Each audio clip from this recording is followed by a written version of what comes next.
Welcome to Lakshmi Raja kitchen. என்னோட evening routine இதுதான். அங்கங்கே கொஞ்சம் கொஞ்சமாக இருக்குது. லெமன் ரைஸு, எக்கு குழம்பு எல்லாமே. ஸோ அதை எடுத்து ஒரு பாத்திரத்தில் மட்டும் வச்சுட்டேன் அப்படின்னா இந்த இடம் எனக்கு நீட்டாயிரும். அதை தான் நான் எல்லாம் எடுத்து வச்சுக்கிட்டு இருந்தேன். வச்சுட்டு வெசல்ஸ் எல்லாம் வாஷ் பண்ணுற ப்ளேஸில் போட்டுட்டு இன்றைக்கி வந்து டொமேட்டோ ரைஸ் தான் பண்ண போகிறேன். பண்ணிட்டேன் அப்படின்னா என்னோடய வேலைகள் வந்து ஓரளவுக்கு கம்ப்ளீட்டட் தான். ஆனியன் டொமேட்டோ காரத்துக்காக ஒரு பச்சை மிளகாய், அதை நல்லா வந்து ஆயிலே வந்து நல்லா வதங்கிடணும். வதங்கிருச்சு அப்படின்னா சாதம் வந்து ரொம்ப டேஸ்டியாக இருக்கும். அதுதான் அதனோட பக்குவமே. நல்லா வதங்கின உடனே எல்லா ஸ்பைசஸையும் போட்டுருங்க. போட்டுட்டு அரிசியும் போட்டுட்டு ஒரு 4 விசில் வச்சு இறக்கிட்டிங்க அப்படின்னா ஒரு டேஸ்டியான டொமேட்டோ ரைஸ் வந்து ரெடி ஆயிரும். இதுக்கு நான் சைடிஷாக என்ன பண்ணேன் அப்படின்னு திங்க் பண்ணேன்.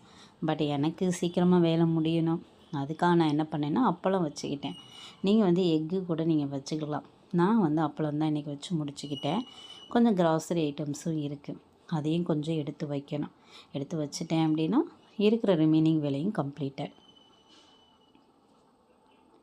நான் என்னோடய சமையல் செய்யும்போது ஃபாலோ பண்ணுற சில விஷயங்கள் என்ன அப்படின்னா, சமையல் பண்ணுறதுக்கு முன்னாடியே வாஷ் பேஷனில் கிடக்கிற வெசல்ஸ் எல்லாம் வாஷ் பண்ணிடுவேன். First one.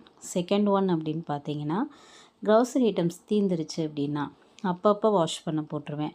அப்பப்போ வாஷ் பண்ணி எடுத்து வச்சுருவேன். ஏன்னா பேபி இருக்காங்க, அவங்க நம்மளுக்கு டைம் கொடுக்குறதே கிடையாது.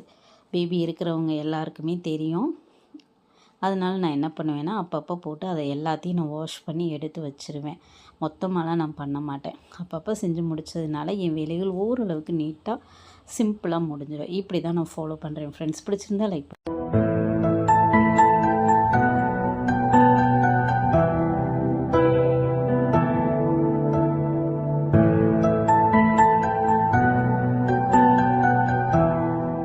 எல்லா க்ராசரி ஐட்டம்ஸையும் நான் எடுத்து வச்சுட்டேன்.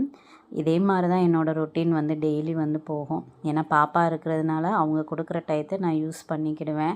ஸோ இன்றைக்கி பாப்பா வந்து அவங்க அப்பாட்ட விட்டுட்டு என்னோடய வேலைகளை வந்து செய்ய ஆரம்பித்ததுனால கொஞ்சம் சீக்கிரமாகவே 8 o'clock நான் கம்ப்ளீட் பண்ணிட்டேன் என்னோடய வேலைகளை. என்னோடய சேனலை நீங்கள் வந்து பார்க்குறீங்க அப்படின்னா சேனலை சப்ஸ்கிரைப் பண்ணி ஆல் நோட்டிஃபிகேஷனை ஆன் பண்ணி வச்சுக்கோங்க ஃப்ரெண்ட்ஸ். கண்டிப்பாக உங்களுக்கு பிடிக்கும்னு நினைக்கிறேன். நெக்ஸ்ட் வீடியோவில் நம்ம பார்க்கலாம்.